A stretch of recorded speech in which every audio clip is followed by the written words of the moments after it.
Mesdames et messieurs, bonsoir. Bonsoir à vous, très chers compatriotes. Bonsoir à vous, très chers journalistes. Je suis déjà dans l'obligation de vous adresser mes vœux les meilleurs pour cette nouvelle année 2026. Vous souhaitant encore beaucoup de courage dans l'exercice de votre profession, pas si facile. Et vous remercie très humblement de votre présence ici cette fin d'après-midi pour la conférence de presse que j'anime pour le compte des sociétés Satram, EGCA, Alogis. Il y a quelque temps, plusieurs de nos compatriotes ont dû nous voir au sujet, bien évidemment, de ces trois sociétés, dont deux anonymes et une par action simplifiée qui traverse, il faut l'avouer, des moments de turbulence, des moments de difficultés. Et heureusement, nous qui nous battons pour l'état de droit, la période de difficulté d'une entreprise n'est pas une période de mise à mort. C'est une période justement où le droit s'investit pleinement pour que nous rentrions dans cette phase de toutes ces procédures que l'on appelle généralement collectives qui permettent de redresser une entreprise, de la sortir de sa difficulté, de la sortir bien évidemment de ces turbulences pour qu'elle retrouve la sérénité dans le temps. Et nous n'allons pas oublier qu'il s'agit quand même d'un fleuron national qui donc a fait les beaux jours de notre pays et nous l'espérons avec notre engagement, notre détermination, continuera à faire les beaux jours de notre beau pays, le Gabon. Alors, mesdames et messieurs, aujourd'hui, au-delà de ce qui avait donc déjà été annoncé à l'occasion de la précédente conférence de presse, qui était la dénonciation de cette spoliation qui nous semblait organisée, eh bien, les actifs de ces sociétés Satram, EGCA, Alogis, nous avons décidé ce soir, cet après-midi, de nous entretenir avec vous et de tenir informée l'opinion nationale, internationale, de tenir informé, au-delà bien évidemment des formes régulières de courriers administratifs adressés ici et là et des plaintes à adresser devant toutes les juridictions compétentes, eh bien, de tenir informé de ce qui se passe actuellement dans la vie ou, j'ai envie de dire, la survie du groupe Satram EGCA Alogis. Vous le savez déjà, et nous l'avions déjà annoncé il y a quelque temps, qu'il y a eu une décision de justice de la Cour commune de justice et d'arbitrage d'Abidjan de 2024 qui actait de la liquidation de la société, ou du moins des sociétés Satram EGCA. Et à l'occasion de la dernière conférence de presse, j'avais précisé au nom, bien évidemment, du groupe, qu'il n'était pas question, bien évidemment, que cette liquidation soit effective. Pourquoi? Parce qu'en droit, une décision ne devient exécutable, applicable que lorsqu'elle a épuisé toutes les voies de recours, lorsqu'elle obtient ce que l'on appelle l'autorité de la chose jugée. Donc, lorsque les voies de recours sont entamées, et on parle quand même de recours pour, bien évidemment, des erreurs matérielles, et nous l'avions déjà annoncé parce que cette décision de justice, cet arrêt, qui est un arrêt en réalité de cassation, parce que la saisine avait été faite devant la Cour commune de justice et d'arbitrage sur une question précise. La question était bien évidemment la cassation d'un certain nombre de décisions de justice qui avaient été prises dans le cadre des premières tentatives, naturellement, de redressement judiciaire de ces deux sociétés, 2018-2019. Les difficultés ayant été constatées, ils ont estimé que, il fallait surseoir naturellement à ce qui avait été décidé par les juridictions internes de notre pays, le Gabon. Alors aujourd'hui, chers compatriotes, j'ai précisé justement à l'occasion de la dernière et précédente conférence de presse qu'il n'était pas possible d'envisager, parce que je vous avais annoncé d'ailleurs qu'on devait faire des recours en révision, des recours en sursis à exécution devant la Cour commune de justice et d'arbitrage, ce qui a été régulièrement fait dans les délais, bien évidemment, légaux. Contre toute attente, alors que nous espérions que de cette communication qui annonçait même déjà de cet état de fait, les syndics désignés à nouveau, bien évidemment, ou du moins sont reconnus dans cette décision de cassation de la Cour commune de justice et d'arbitrage, allait s'en tenir, eh bien, ne serait-ce qu'à cette régularité juridique qui donc s'établit du fait suspensif de toute tentative d'exécution. Eh bien, ces dernières semaines, ces derniers temps, nous avons dû faire l'objet, parlant du groupe SATRAM EGCA Logis, eh bien, d'une sorte de guerre éclair, mais vraiment une sorte d'asphyxie, une sorte de volonté à mettre à mort tout de suite, eh bien, le groupe, en se prévalant justement de cette décision de justice que je vous rappelle est en ce moment inexécutable du fait des recours qui ont été introduits régulièrement devant, eh bien, la juridiction compétente. Parce que il est constant que c'est en 2020 que la saisine de la Cour commune de justice et d'arbitrage avait été faite. En 2020, nous étions encore dans la difficulté d'effectivité justement de ce redressement judiciaire qui avait été décidé les années d'avant.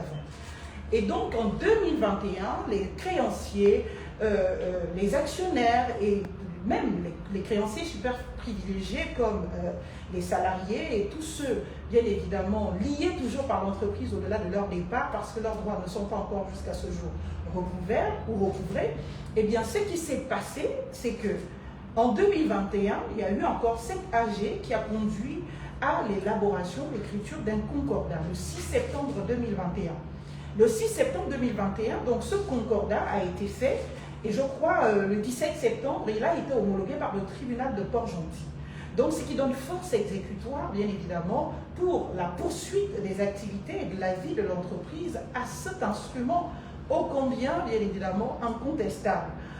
Eh bien, en parfaite conscience de tout cet environnement, en participation même de tout ce qui a concouru, bien évidemment, à l'établissement de ce concordat, nous sommes très surpris de voir que les syndics désignés ont lieu et place de se battre chaque jour pour la survie, bien évidemment, de SATRAM EGCA, font tout pour, bien évidemment, la condamner à mort. Et vont jusqu'à violer, eh bien, les obligations auxquelles ils sont malheureusement tenus. Donc, ce qui nous amène aujourd'hui à faire cette conférence de presse, c'est au-delà de dénoncer les spoliations, comme nous l'avions déjà fait, de constater une sorte de complicité de ces syndics qui donc devraient être des facilitateurs du redressement, des facilitateurs du retour à la normale, des facilitateurs de la restauration, j'ai envie de dire, de cette dignité de plus de 1000 Gabonais qui sont en attente de recouvrer leurs droits, de recouvrer bien évidemment leurs droits sociaux, des facilitateurs bien évidemment de la survie ou si c'est de la vie d'une entreprise. On constate leur acharnement à vouloir rapidement et précipitamment, alors que les voies de recours sont en œuvre, alors que l'affaire est pendante devant la juridiction pourtant, de laquelle ils se fondent du point de vue de la décision, eh bien qu'ils brandissent, eh bien en ignorance totale. Donc j'ai estimé, au nom du groupe, avec le groupe, ou du moins le groupe a estimé qu'il mérite quand même une sorte de clarté dans tout ce qui se passe actuellement. Non seulement pour rassurer toutes les parties prenantes, en tête desquelles les créanciers, mais aussi pour rassurer nos partenaires, parce que malheureusement, nos partenaires se retrouvent très mêlés dans cette immixtion eh bien, de nos syndics qui, au lieu de sauver l'entreprise, font tout pour la mettre à mort. Et en employant, bien évidemment, toutes les voies qu'ils peuvent, bien qu'ils sont conscients que ces voies vont se solder par, bien évidemment, des relax pour certaines procédures ou par des non-lieux pour d'autres. Aujourd'hui, l'entreprise SATRAM EGCA, pour ceux qui n'ont pas très bien compris, est un groupe. Groupe parce que, bien évidemment, appartenant à des mêmes personnes, donc des mêmes actionnaires. Mais sinon, ce sont des entités absolument distinctes les unes des autres. SATRAM est une entité autonome, c'est une entreprise, une société anonyme, tout comme EGCA et, bien évidemment, le dernier né qui est à Logis est tout aussi une entreprise autonome. Et le constat quand même que nous faisons le plus amer, ou du moins le plus inquiétant de la part de l'interprétation que peuvent faire bien évidemment le syndic ou nos syndics de la situation, ou du moins de la décision de la Cour commune de justice et d'arbitrage, est que nous n'arrivons pas à comprendre comment une décision qui ne vise pas à Logis qui est née du concordat de 2021, concordat de 2021 qui n'est nulle part cité eh bien, dans la décision de justice, c'est-à-dire que les juges ont été saisis en 2020. Le concordat a été fait en 2021, fin 2021. Donc, les juges viennent juger 4 ans plus tard, en considération de cette nouvelle réalité, de ces faits nouveaux qui, naturellement, protègent aujourd'hui les entreprises et leurs actifs. Et lorsque le concordat propose ou acte de la création d'un logis, c'est en autonomie de personnalité juridique que cela s'est fait. Et cette autonomie de personnalité juridique fait que si, par extraordinaire, nous admettions aujourd'hui que la décision de la Cour était susceptible de recours et qu'elle est de facto applicable immédiatement, eh bien la réalité derrière cela, c'est que les actes, ou du moins c'est les actions décidées par la Cour ou les contraintes possibles grâce à cette décision de justice ne peuvent pas s'appliquer sur un logis qui n'est ni mentionné, ni cité, ni pris en considération, ne serait-ce que du point de vue de sa constitution initiale, ou du moins de ce qui a concouru à ce que Alogis soit établi entreprise. Et Alogis, aujourd'hui, disposons donc de cette personnalité juridique, au-delà de ce que, il faut le rappeler, naturellement, les deux sociétés, Satram et EGCA, ont été de participation eh bien, au capital d'Alogis. Mais il faut rappeler qu'ils n'en sont pas les exclusifs et ils n'en sont pas les majoritaires. Aujourd'hui, Satram et EGCA eh bien, n'ont en termes de participation au capital de la société Alogis que, bien évidemment, 36%, contre 64% détenus par d'autres actionnaires qui ne sont ni Satram et ni EGCA.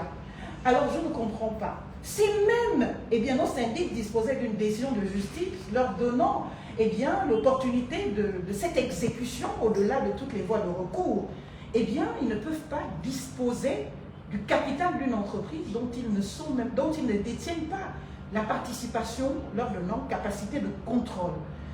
Alogis a des organes de direction, Alogis a des organes statutaires, des personnes qui parlent en son nom, qui décident pour son compte, et le rôle eh bien, de nos syndics doit se limiter à celui, bien évidemment, de veiller à ce que la société qui leur a été confiée pour redressement le soit effectivement. Le rôle de ces syndics, au-delà de cette volonté absolue d'en finir avec le groupe, aurait été celui que nous avions, nous, amorcé à l'occasion de la précédente conférence de presse, celui d'aller poursuivre l'OMAF qui est venu s'accaparer eh bien, un actif de la société dont ils sont censés gérer, par exemple, bien évidemment, la survie. Celui d'aller attaquer Pécho à Port-Gentil qui occupe illicitement eh bien, et illégalement une propriété appartenant au groupe dont ils sont censés être les recouvreurs de créances.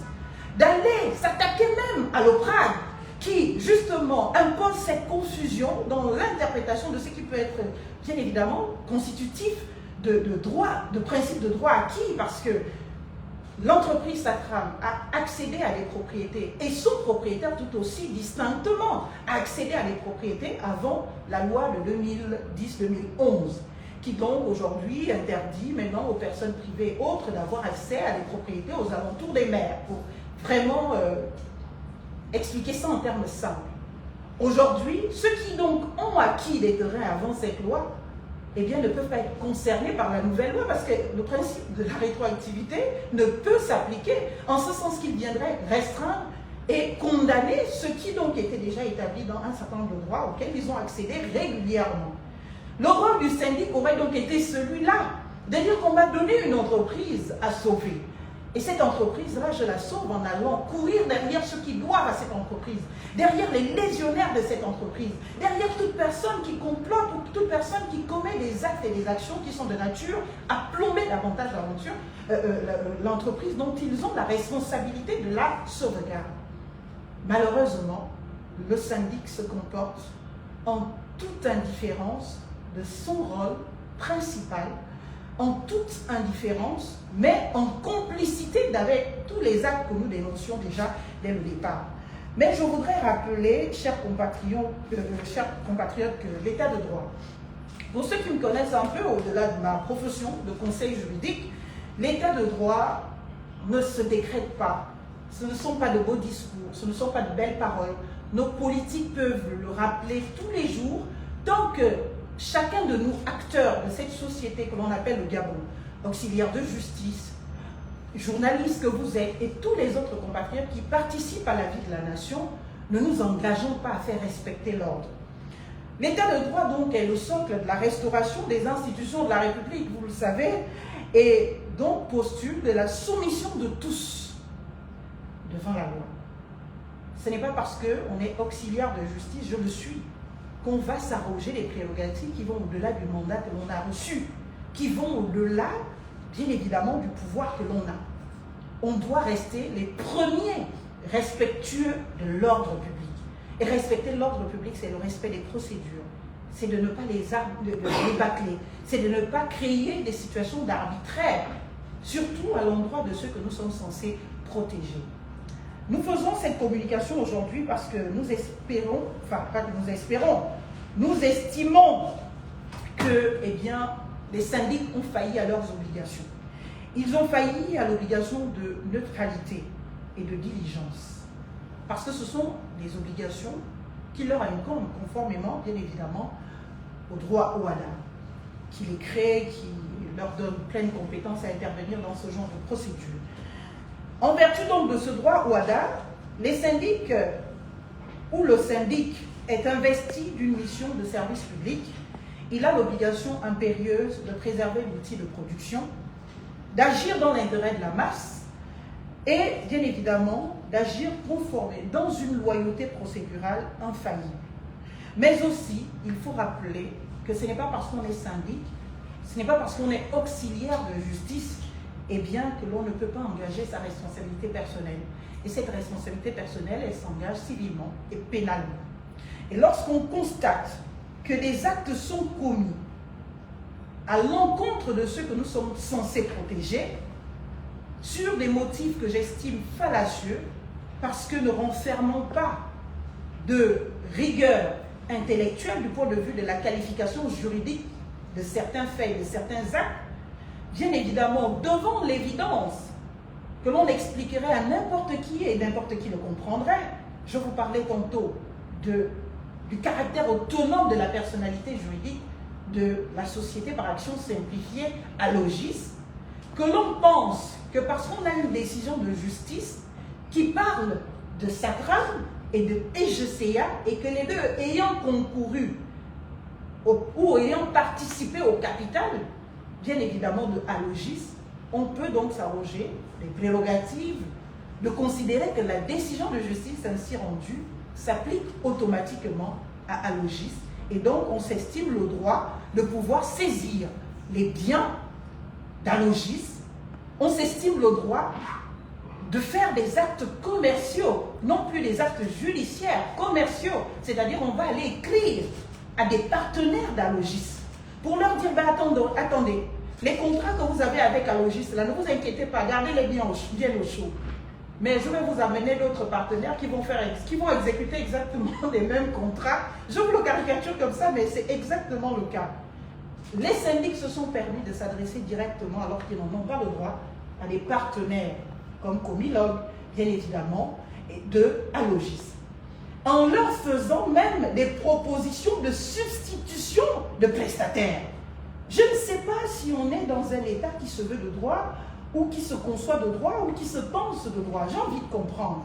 En tant qu'auxiliaire de justice, je me sens blessée de ces approches-là. Et quand on est en découverte de ce genre de manœuvre, on se dit, mais si nous, auxiliaires de justice, nous commençons à être dans des manœuvres absolument dolosives, constitutives de fautes lourdes, dans l'exercice de nos professions, qu'adviendra-t-il de ces autres personnes qui ne sont pas du milieu, qui ne comprennent pas comment ça se passe?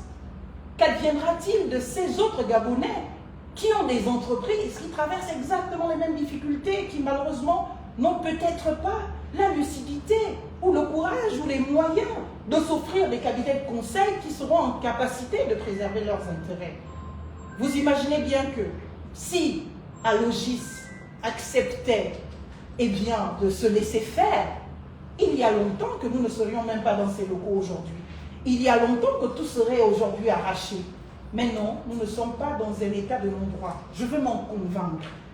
Et j'estime que notre responsabilité, c'est celle-là, chaque jour, au quotidien, de construire l'état de droit dans notre pays, et c'est en amenant chacun de nous au respect strict des cadres dans lesquels nous nous exprimons. Donc voilà, nous estimons que Allogis a manqué à ses obligations, pas Allogis, les syndics ont manqué à leurs obligations. Ils n'avaient pas le droit, je dis bien pas le droit du tout, de s'adresser aux partenaires d'Allogis. Parce que d'abord, ils ne gèrent rien dans Allogis. Les sociétés dont ils sont des syndics désignés ont une participation non majoritaire dans Allogis. Et cette participation ne leur donne aucun droit de gestion, aucun droit d'acte commercial à poser, aucun droit d'acte de démarchage ou de volonté de se constituer apporteur d'affaires auprès de nos partenaires. Ils doivent se limiter, bien évidemment, à leur mandat. Mais ils vont plus loin. La guerre est devenue quasiment personnelle, au sens personnifié. Ces syndics vont jusqu'à traduire en justice les leaders sociaux reconnus d'Allogis au pénal pour usurpation de qualité ou de fonction, pour faux usage de faux. Mais je me dis, est-ce que dans ce pays, nous arrive un temps soit un peu d'être sérieux? Le sérieux doit se dénoter de ce qu'on a un concordat sous nos yeux, qui a précédé de la création d'une entreprise, légalement constituée, légalement enregistrée chez les notaires. Et nous disposons de tous les éléments dont les organes sont légalement établis, qui agissent au nom de ces organes. Et vous êtes syndic de deux autres entreprises qui certes appartiennent au groupe, parce que groupe on appelle de cette communauté d'intérêt avec les différents actionnaires et les différentes personnalités qui interviennent, mais il n'en demeure pas moins que ça reste des entités autonomes. Mais imaginez une seule seconde que non seulement on va s'adresser aux partenaires directement pour leur dire nous allons vous donner des entreprises plus compétentes, nous allons vous donner des entreprises qui ont plus de capacité financière, qui ont de l'argent. Cela veut dire que le syndic viole son serment. Cela veut dire que le syndic va démarcher des contrats, utilise les informations qu'il a à l'occasion de son travail, de son mandat de syndic, pour aller démarcher d'autres entreprises. Et vous n'allez pas nous condamner si nous arrivions à penser que peut-être c'est des Boumaf qui est derrière tout cela. Parce que c'est quand même très grave de penser que il n'y a pas si longtemps que cela, nous avons dénoncé les actes des Boumaf. On n'est pas si naïf que cela. Il peut s'agir qu'on se rende compte que peut-être la première approche n'a pas fonctionné. On va voir les syndics. Parce que quand on va négocier pour une entreprise tierce non identifiée, cela laisse place à toute spéculation. Et ces spéculations sont recevables. Donc j'ai envie de dire, nous sommes dans un état de droit où nous tentons de l'être. Et dans cet effort que nous avons à faire, dans cette contribution que nous, auxiliaires de justice, avions à apporter dans le destin de notre pays, le Gabon, il nous revient la responsabilité de correspondre aux normes. Un syndic qui va traficoter avec des intérêts étrangers, des intérêts tiers, des intérêts qui ne sont pas identifiés, mais pas dignes de continuer. Et c'est d'ailleurs pour cela que nous avons déjà fait des procédures pour demander le remplacement immédiat de ces deux syndicats. Parce qu'ils ne méritent plus de continuer à essayer de sauver une entreprise dont eux-mêmes organisent la mort. Parce qu'aller dire à un partenaire historique, clé comme Comilao, que tous les contrats avec Allogis, ils sont toujours... N'ayez pas peur. On va tout simplement vous donner une entreprise plus compétente, avec une expertise plus avérée et plus en capacité financière. Donc, oubliez Allogis. Dans le dos des organes établis d'Allogis. Et dans le même temps, on a l'outrecuidance d'ignorer dans un premier temps un concordat qui pourtant aurait pu être ajouté au débat, aurait pu être ajouté à la Cour commune de justice et à l'arbitrage pour dire, c'est vrai en 2020, nous avons saisi, mais depuis 2021, il y a eu ce concordat qui est effectif. Donc vous devez en tenir compte si jamais la décision que vous devez prendre doit se prendre. Mais ils ne l'ont pas fait. Ils ont gardé l'information pour eux. Ils ont laissé la Cour commune de justice et d'arbitrage se tromper, Mais nous corrigeons ces erreurs. Et c'est pour cela qu'il y a eu effectivement ce recours en révision et ce sursis à exécution. 2 recours formellement déposés dont nous disposons des certificats de dépôt et qui ouvrent droit à l'effet suspensif, parce que j'ai aussi entendu quelque part que ces recours n'auraient pas d'effet suspensif. J'ai envie de vous dire que si. Ces recours ont bel et bien un effet suspensif. Allez lire l'article 14 du traité OHADA, vous verrez, et bien d'autres dispositions des actes qui donc gouvernent l'institution de la CCJA. Voilà donc une situation très déplorable qui donc est en train de déstabiliser sérieusement l'entreprise, la société Allogis, qui a pourtant la responsabilité sur 7 ans d'aider ne serait-ce qu'à apurer le passif des 2 autres sociétés au travers de leur participation et en considération de ce qui devrait leur revenir au titre ne serait-ce que de dividendes. Et Allogis s'emploie à cela depuis, ne serait-ce que bien évidemment l'actuelle gouvernance, qui n'a que, on va dire, 22 mois à peu près, parce qu'ils sont là depuis, je crois, mai 2024. Et il ne faut pas oublier, chers compatriotes et toutes les personnes qui nous regardent, que cette précipitation aussi peut cacher quelque chose. Les sociétés Satram et EGCA ont un lourd passif, c'est vrai, personne ne le nie, à coups de milliards, mais leur valeur intrinsèque, leur valeur historique, leur valeur en termes de, j'ai envie de dire, expertise et d'expérience ne saurait se mettre sur une balance avec une petite somme de quelques milliards de francs. Et l'argent, ça se trouve. La dignité, rarement. L'expertise, difficilement. Et quand on a dans notre pays l'opportunité d'avoir une entreprise qui a de l'expertise avérée, qui a appris aux Gabonais ce qu'était la dignité humaine. J'ai eu l'opportunité depuis la dernière conférence de discuter avec plusieurs anciens salariés, employés de ces sociétés-là. C'était l'une des rares sociétés au Gabon à reconnaître la dignité humaine de chaque Gabonais. C'est donc un fleuron national. Et nous n'allons pas l'abandonner parce qu'il y a quelques bisbilles qui se trament en dehors des cadres légaux.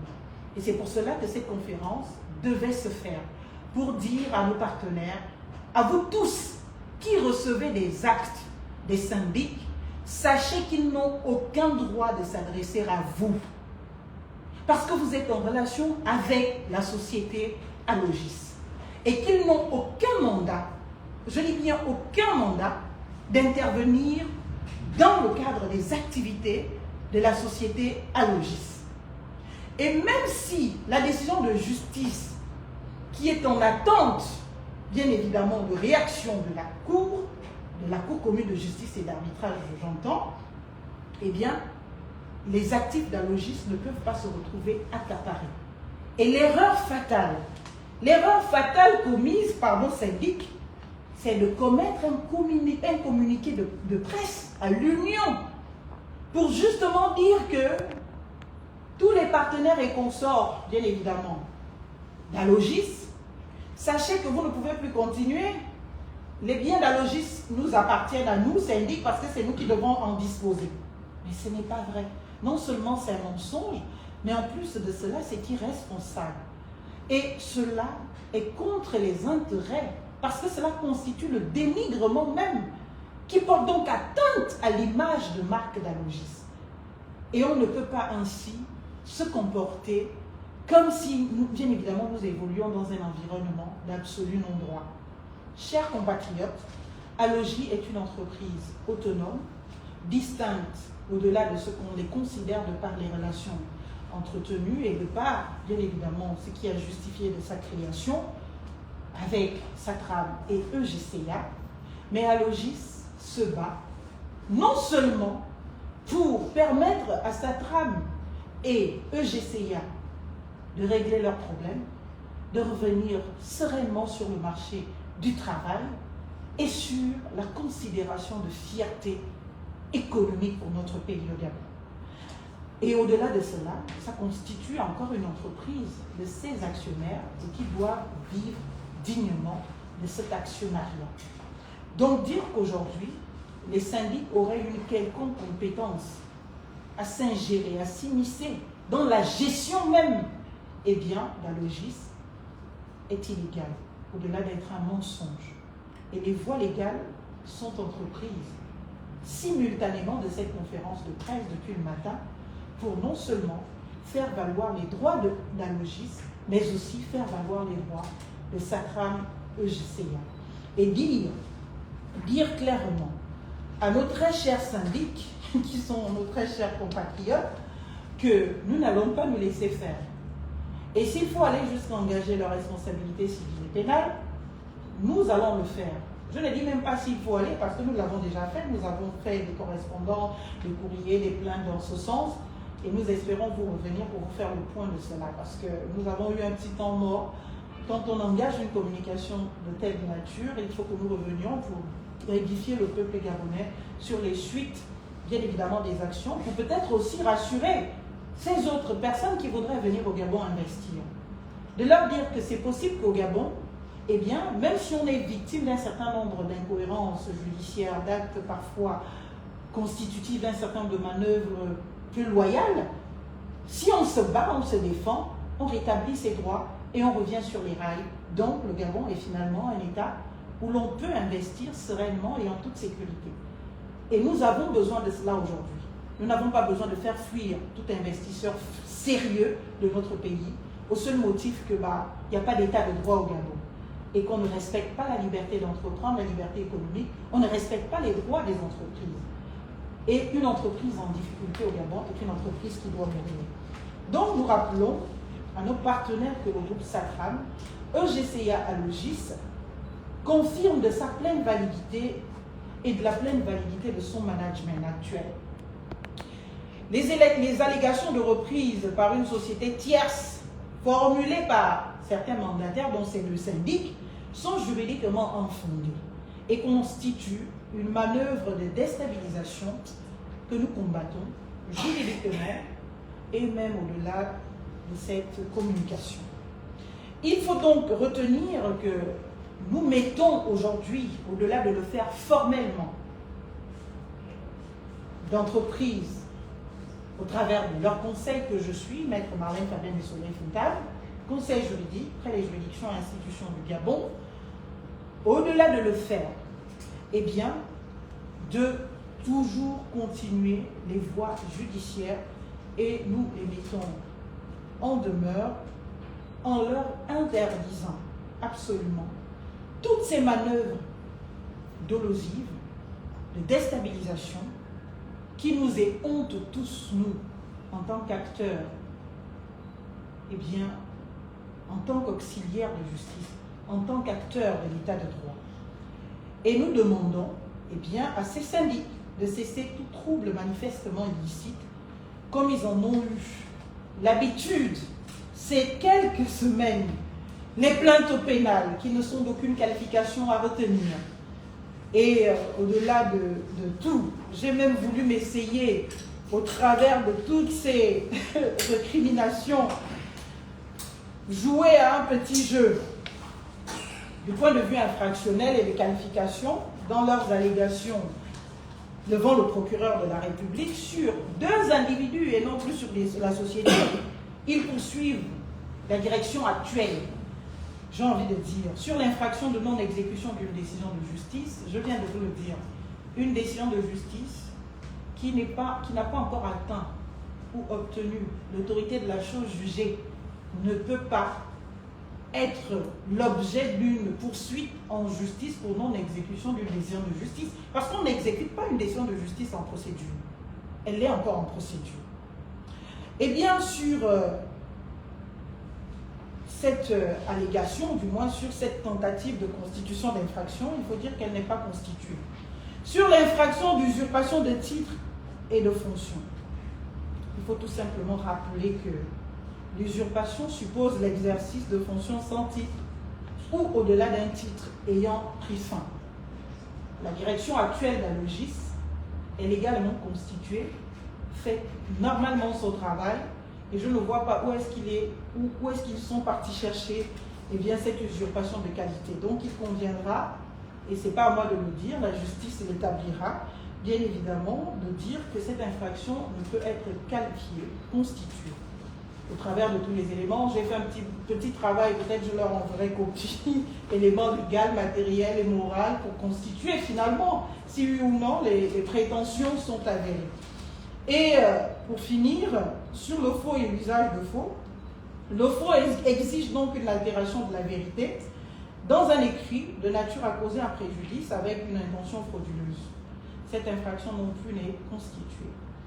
Et là encore, ce sera la relaxe, mais au-delà, nous informons nos chers syndics que toutes ces tentatives qui pour nous sont de la calomnie vont nous amener, et nous le faisons d'ailleurs déjà, à déposer des plaintes pour, bien évidemment, dénonciation calomnieuse.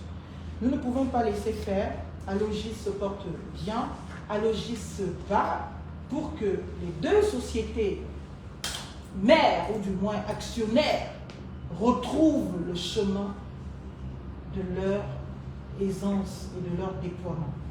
Et le travail des syndics, qui devait consister à sauver ces sociétés, s'est détourné en une collaboration avec de tierces personnes étrangères absolument à ce mandat-là pour créer des conditions qui ne renferment pas de celles prévues par la mission noble qui leur a été confiée de sauver les entreprises Satram EGCR.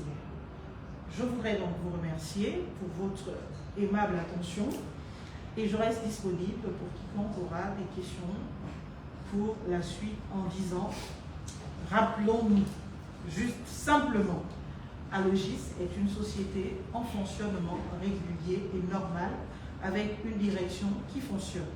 Satram EGCA sont deux entreprises, certes en difficulté, mais en redressement judiciaire au travers d'un concordat actuellement en vigueur qui n'a pas encore été annulé par un quelconque tribunal, ni national ni international. Et la décision alléguée par les syndics n'est pas une décision naturellement, qui tient compte de l'existence de ce concordat-là, et donc de l'existence potentiellement d'Allogis. Et les actions de ce syndic, ou de ces syndics, pour être plus exact, bien évidemment vis-à-vis des partenaires, sont à dénoncer avec la plus grande rigueur et les procédures judiciaires sont en cours pour le constater. Et nous saisirons toutes les autorités gabonaises compétentes, nous saisirons le ministère de tutelle pour dénoncer de ce dysfonctionnement et de ces violations à un mandat confié pour sauver une entreprise lorsqu'on se constitue plutôt son fossoyeur. Il faut que ces pratiques cessent, il faut que l'état de droit soit et que notre République se révèle enfin d'effectivité en termes d'état de droit. Je vous remercie.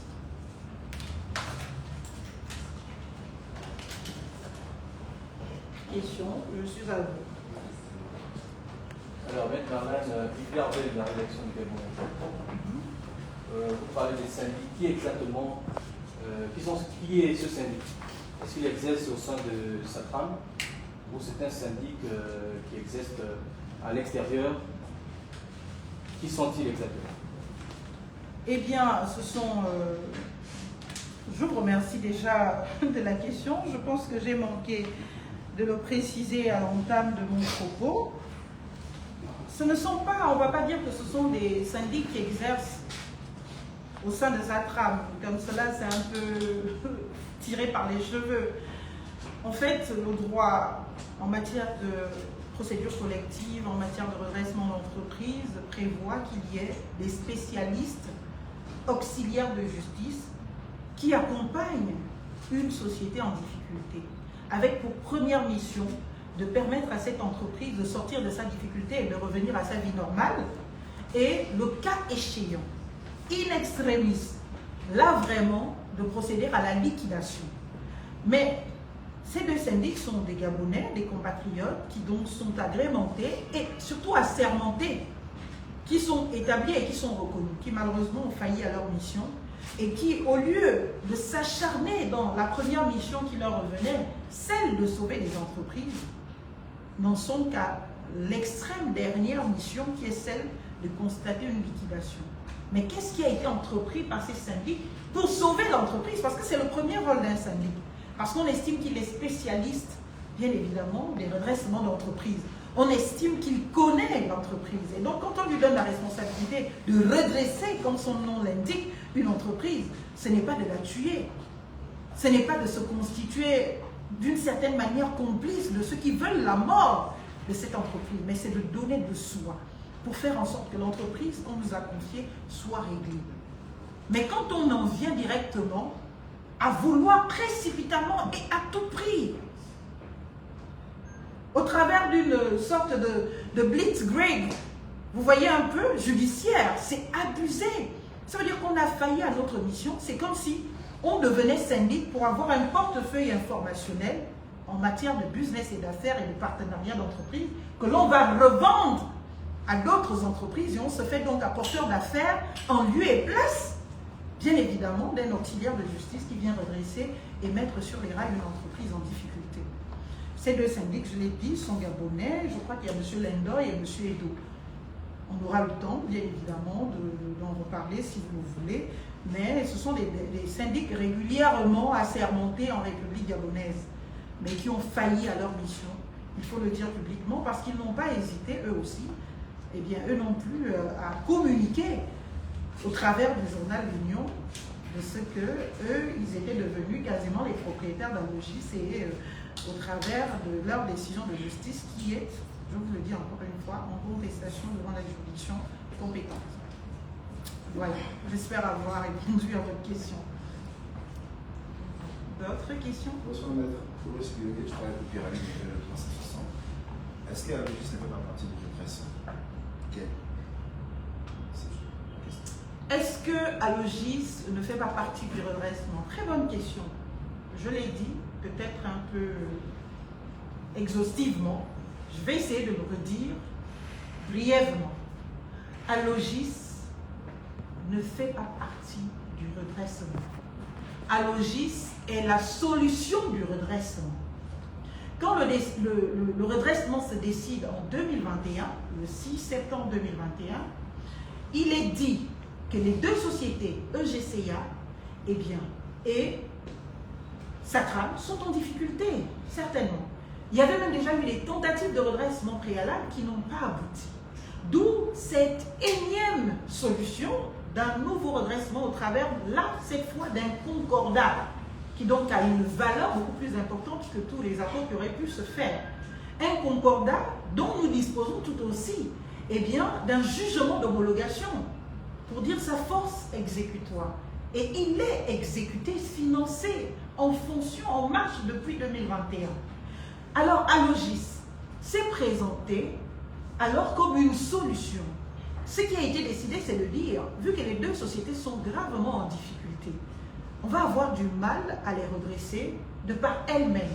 Est-ce qu'il ne serait pas possible que soit créée une autre société, autonomie d'identité, autonomie de gestion, mais avec une participation? C'est comme vous avez des dettes, vous décidez d'aller investir dans le business de votre frère, votre soeur.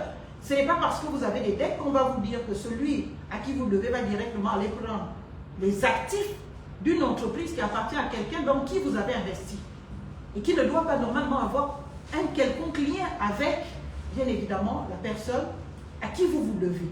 Donc voilà ce qu'est Alogis. Alogis ne fait pas partie du redressement. Alogis a été pensé pour être la solution du redressement. Et à ce titre, jouit d'une autonomie d'identité, d'une autonomie de gestion, d'une personnalité juridique absolument distincte des deux autres entreprises. Cependant, Satram et EGCA ont montré quand même de leur intérêt à ce que leur passif soit apuré par cette entreprise de par la participation qu'ils ont fait en contribution. Et je vous dis, cette participation s'évalue aujourd'hui à 18% pour chacune des entreprises. Donc, ce qui fait 36% les deux entreprises réunies. Et c'est pour cela que je dis, l'entreprise, donc la société Alogis, qui détient aujourd'hui 64%, enfin qui est détenue par 64% d'un actionnariat qui n'est ni Satram ni Alogis, ne peut pas se retrouver imposé dans sa gestion, sa direction ou ses activités, les volontés d'un syndic qui ne concerne que 2 entreprises qui ne sont in fine même pas majoritaires. Donc, Alogis, c'est la solution du redressement des 2, mais essentiellement pour apurer leur passif, mais Alogis ne fait pas partie du redressement au titre de ceux qui agissent pour EGCA et Satram auraient un quelconque intérêt direct à agir pour Alogis. Ça veut dire que si les syndics déposent leur cahier en disant que Satram et l'autre c'est EGCA, c'est terminé, Alogis ne meurt pas. Alogis ne peut pas mourir. Mais est-ce que Alogis a qualité à solliciter le remplacement des syndics de Satram et de EGCA? Effectivement, c'est une très très bonne question. Pourquoi? Parce que, vous savez, en droit, il y a ce que l'on appelle la reconnaissance même de fait. Je l'ai dit, si vous prenez le concordat, vous le lisez, Alogis est mentionné dedans. Mais en tant que solution, pas en tant que problème ou élément du problème. Maintenant, sur la qualité de demander, bien évidemment, que soit relevé le syndic actuel, c'est en conscience de ce que le concordat, par sa reconnaissance de la société Alogis, donne pouvoir à ses organes, bien évidemment, de veiller à l'appurement du passif et au redressement des 2 sociétés. Donc, par ce biais, lui, les organes d'Alogis se retrouvent, les organes de Satram et de EGCA, dans la gestion de la difficulté, dans la recherche de solutions et dans la poursuite des contrats, si tant est qu'il y en avait qui étaient encore en cours. Cependant, le syndic, lui, son travail, c'est d'aider, c'est de faciliter ces organes d'Alogis qui veulent sortir EGCA et Satram de la difficulté en facilitant les choses, en étant derrière les lésionnaires, en étant derrière les débiteurs qui ne veulent pas payer, en étant derrière ceux qui spolient les actifs de la société. Parce que ce n'est qu'une question de participation. Vous êtes Gabonais, vous pouvez avoir des participations à BGFI, dans toutes les banques. Mais ce n'est pas parce que vous avez une participation qui plus est minoritaire. Après, vous pouvez disposer de ce qu'on appelle la majorité bloquante. Mais bon, elle ne fonctionne pas à tous les coups et elle ne fonctionne pas sur tout. Vous comprenez, il y a des actions de fonctionnement normal d'une entreprise qui n'ont pas besoin de solliciter un vote du conseil d'administration s'il était constitué. Donc, à partir de cet instant, votre rôle en tant qu'actionnaire n'est que, voilà, on sait que vous existez, vous avez une petite participation. Si l'argent rentre dans l'entreprise, vous avez droit à rétribution, vous avez droit à vos dividendes, et les dividendes, pour le cas de EGCA et Satram, sont bien évidemment redynamisés ou redistribués dans le cadre du passif, en termes bien évidemment de salaires impayés, de personnes qui sont parties à la retraite et qui n'ont toujours pas leurs droits payés. Il y en a qui sont morts, dont les ayants droit sont toujours en attente de leurs droits. Donc, c'est vous dire que quand on aime un peu ses compatriotes, quand on aime son pays, on ne peut pas s'amuser avec de tels dossiers. Parce que si on liquide aujourd'hui réellement Satram et EGCA, au-delà de sauver Alogis, si on liquide ces 2 entreprises, on liquide aussi la dette. Cela veut dire que entre ceux qui ont pillé les 2 entreprises, parce que si cette entreprise est arrivée à autant de difficultés, c'est parce qu'elle a été pillée. Parce qu'il y a eu des directions, des gestions irresponsables, des gestions absolument blâmables. Et donc, l'opportunité que ces entreprises continuent de vivre, c'est aussi donner l'opportunité que ceux qui ont payé un jour répondent. Ça peut être aujourd'hui, ça peut être demain, ça peut être dans 10 ans. De les amener à dire, voilà, vous avez géré tel acte, il y a eu tel fait, il y a eu tel acte, la dette s'est accumulée à partir de telle année, donc vous devez payer. Et il faut les poursuivre en justice, intuitif personnellement. Donc en considération de leurs individus, de leurs personnes, pour qu'ils répondent de leur gestion. Mais si on liquide l'entreprise tout de suite, c'est fini, toutes ces actions sont éteintes. Et en plus, l'actif de la société ou le patrimoine des sociétés Satram et EGCA aujourd'hui, s'il en reste, ne peut pas compenser la dette de ces entreprises. Donc, on va faire quoi? On va procéder à des priorisations selon les créanciers. Il y a certains créanciers qui seront payés, il y en a d'autres qui ne seront pas payés. Et plusieurs employés, plusieurs salariés peuvent se retrouver demain ne même pas être payés. Alors que ce n'est pas la solution. La solution, c'est de faire en sorte que l'entreprise redémarre de plus belle. C'est de faire en sorte que l'entreprise reprenne un peu du poil de la bête pour qu'on règle le problème du passif, pour que les ayants droit de tous ceux qui sont décédés, il faut y penser, soient bien évidemment rétablis dans leurs droits. Vous imaginez, vous avez perdu votre père qui a travaillé dans une grande entreprise comme ça pendant 30-40 ans, et puis ses droits, on ne les lui a pas payés. On vous reconnaît le statut d'ayant droit parce que bien évidemment, il faut que vous succédiez, que vous en héritiez. Mais on dit on ferme l'entreprise, mais ce n'est pas ceux-là qu'on va d'abord aller payer. Hein. Est-ce qu'on est d'accord? Si on doit privilégier les créanciers, ce n'est pas ceux-là, on estime d'abord qu'ils ne nous apportent plus grand-chose, ils ne sont plus là, ils sont partis depuis longtemps, bon, on peut oublier la dette. Mais alors que si on répare l'entreprise est consciente de ce passif et l'entreprise doit traiter ce passif et se dire, compte tenu de ce passif-là, voilà comment je règle la situation. Ceux qui sont partis doivent être payés. Ceux qui sont morts, leurs enfants doivent être dédommagés. Ceux qui sont encore dans l'entreprise doivent être restaurés dans leurs droits. Donc, je ne sais pas, peut-être que je ne réponds pas à la question, mais je dis, l'entreprise à Logis a qualité. A qualité à parler au titre de ce que le concordat lui donne ce droit. Et les syndics, hors toute décision de justice, n'ont aucune qualité à s'adresser à qui que ce soit du point de vue de l'actif de ces deux entreprises. Ils auraient donc dû, s'ils voulaient vraiment bien faire des procédures en annulation, par exemple, du concordat. Est-ce que vous comprenez? Si maintenant il y a une décision qui annule le concordat, qui nous dit que le concordat n'est plus valide, puisque la décision de la Cour d'Abidjan ne parle pas du concordat, ne connaît pas l'existence du concordat, ne le mentionne même pas quelque part. Donc, à partir de cet instant, soit vous vous comportez en véritable auxiliaire de justice, vous entreprenez les procédures nécessaires, vous obtenez ces procédures en votre faveur, et puis vous exécutez les décisions de justice. Mais avant même qu'une décision ne soit devenue définitive, vous arrogez le droit de poursuivre quelqu'un en justice pour non-exécution d'une décision de justice. J'ai envie de comprendre comment ça se fait. On dirait que nous tous, on n'a peut-être pas fait le cours de la force de l'autorité de la chose jugée. Et à quel moment une décision devient définitive et exécutable et insusceptible de tout recours. Enfin, franchement, je me perds un peu dans tout ça. Donc oui, c'est les autorités, ou du moins c'est les responsables de la Logis, peuvent bel et bien répondre. Et là encore, il y a ce qu'on appelle aussi le parallélisme des formes, la reconnaissance de faits. Si vous vous adressez à moi pour m'exiger des choses, ça veut dire qu'en contrepartie, moi aussi je peux m'adresser à vous pour vous exiger des choses.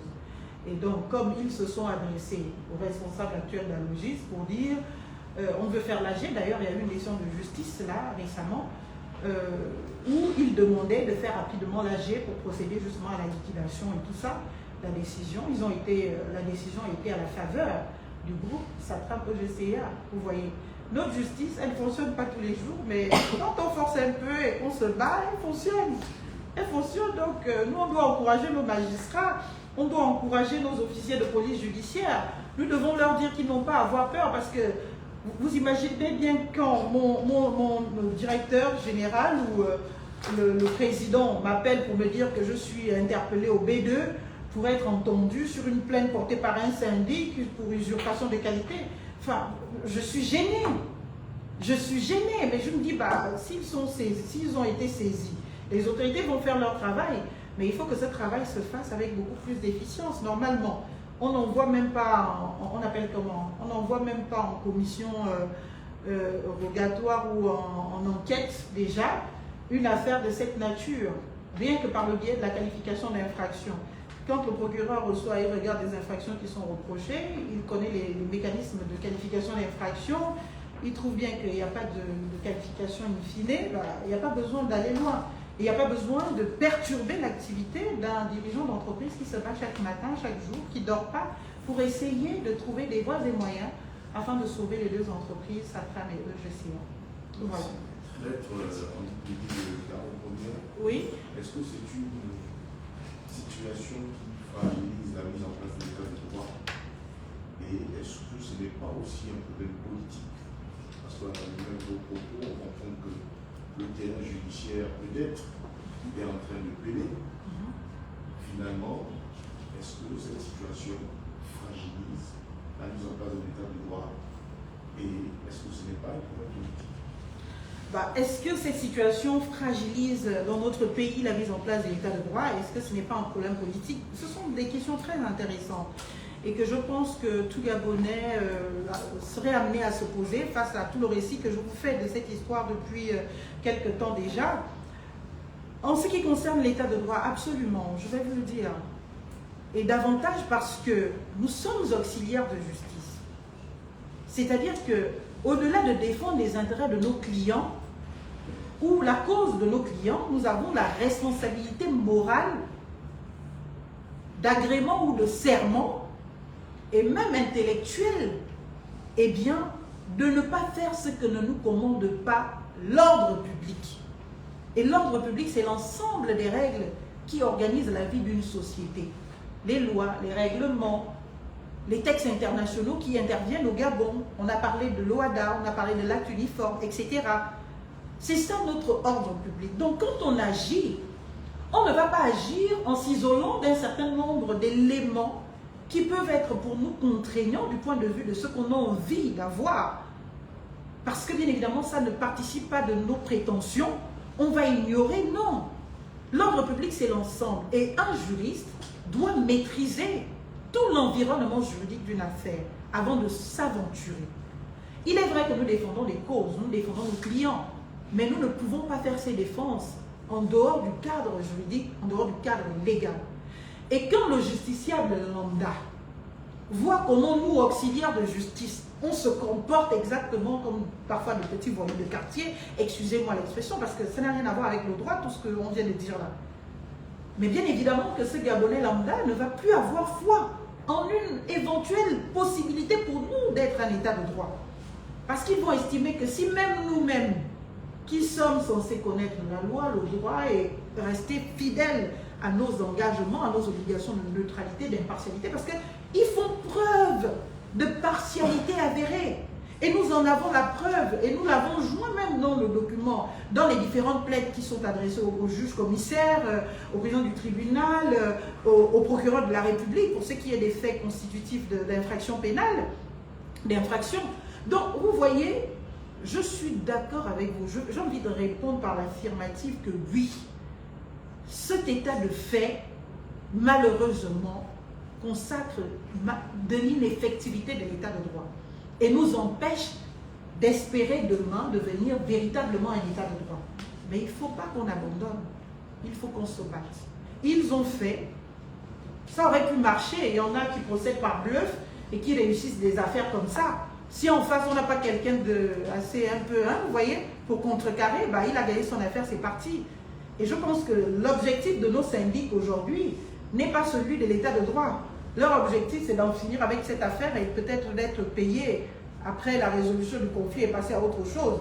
Parce que si l'objectif était celui de l'état de droit, ils sont clairement informés de ce... Parce que je l'ai dit ici en conférence, que nous avons fait des recours. Ce n'est pas cela.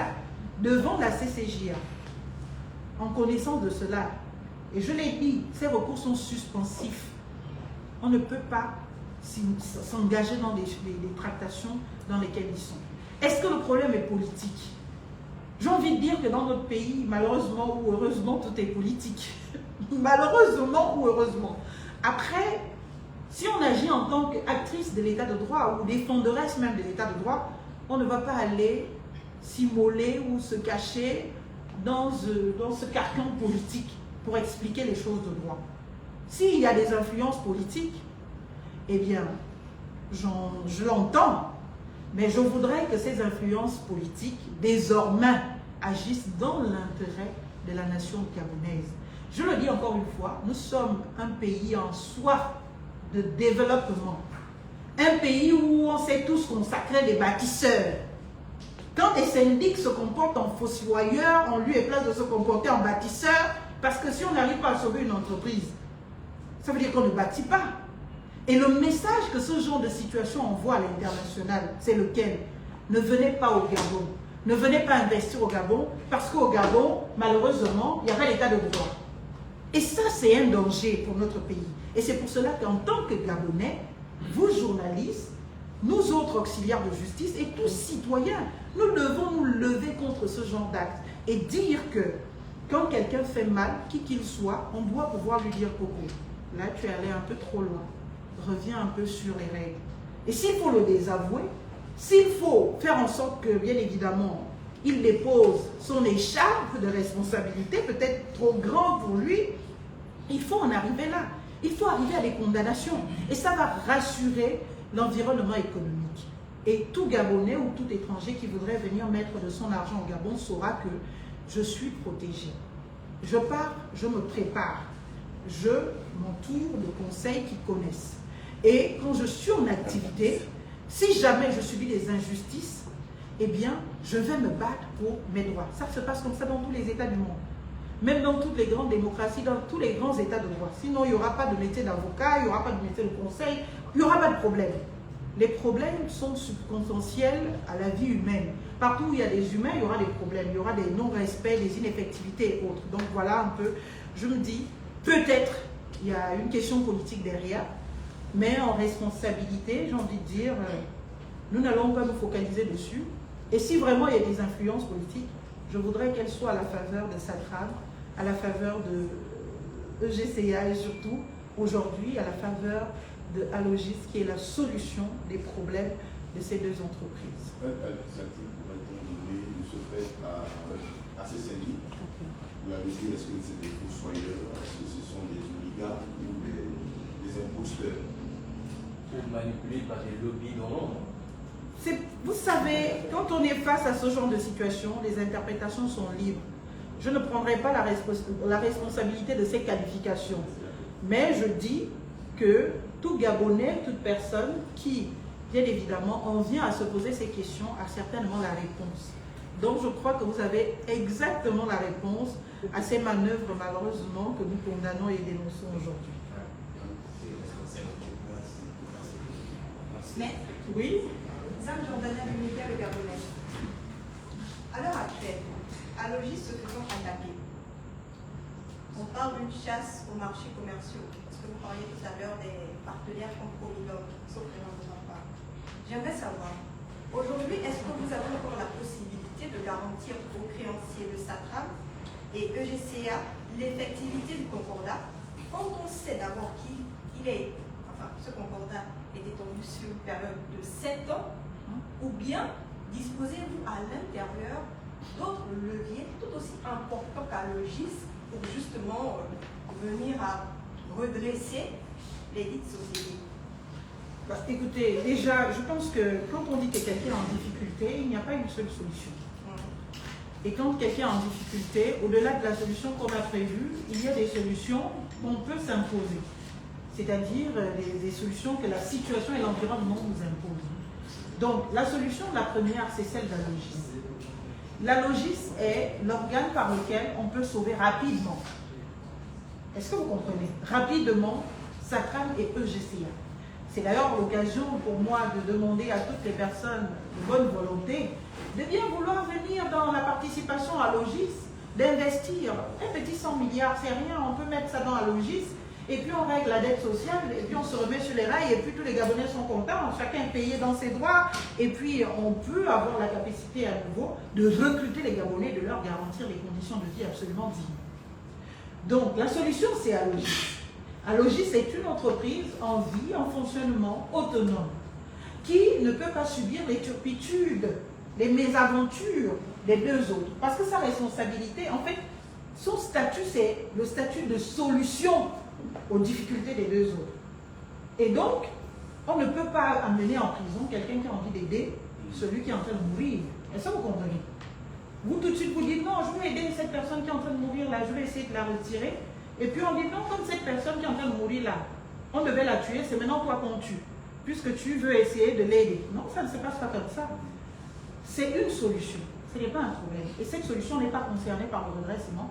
Cette solution n'est pas concernée par les problèmes. Cette solution doit être accompagnée, soutenue. C'est d'ailleurs pour cela que dans les prochains jours, nous allons saisir les organes de notre République, nous allons saisir les institutions de notre République, nous allons saisir le président de la République, nous allons saisir les différents ministres sectoriels et même le ministre de la Justice pour que, naturellement, cette société soit sauvée. pour qu'on injecte des fonds, des marchés, tout ce qu'il faut, toutes les solutions envisageables dans Alogis pour que derrière Alogis soit en capacité de régler les problèmes des deux autres entreprises afin qu'elles se redressent et puis reviennent et redeviennent ce fleuron national dans le temps. On ne tue pas les fleurons. On ne tue pas l'histoire.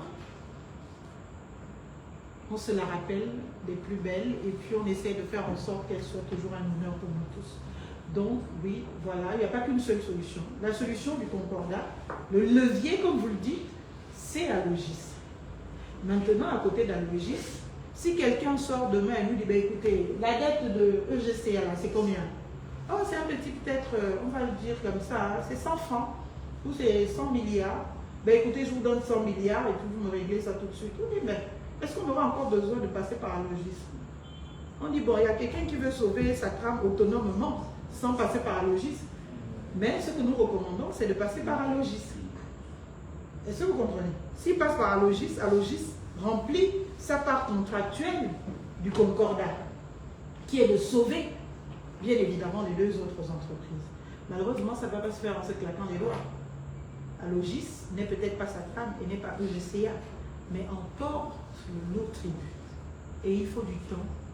Et ce temps-là, eh bien, la direction actuelle ne désigne pas de son énergie, de ses moyens à quantité disponible pour faire en sorte que, bien évidemment, les problèmes soient vraiment résolus. Et nous allons donc aller toucher partout, aller cogner partout pour faire en sorte que Alogis soit fort et permette de sauver les deux autres entreprises. Et si finalement on ne réussit pas parce qu'une décision de justice serait venue tuer les deux autres entreprises, Alogis sera ce fleuron national. Alogis sera cette référence nationale et africaine. Voilà. Je vous remercie. Merci. C'est moi. C'est moi. Vous avez vidé vos sacs? Je ne savais pas que vous aviez des sacs. Les 3 dernières questions. On commence pas.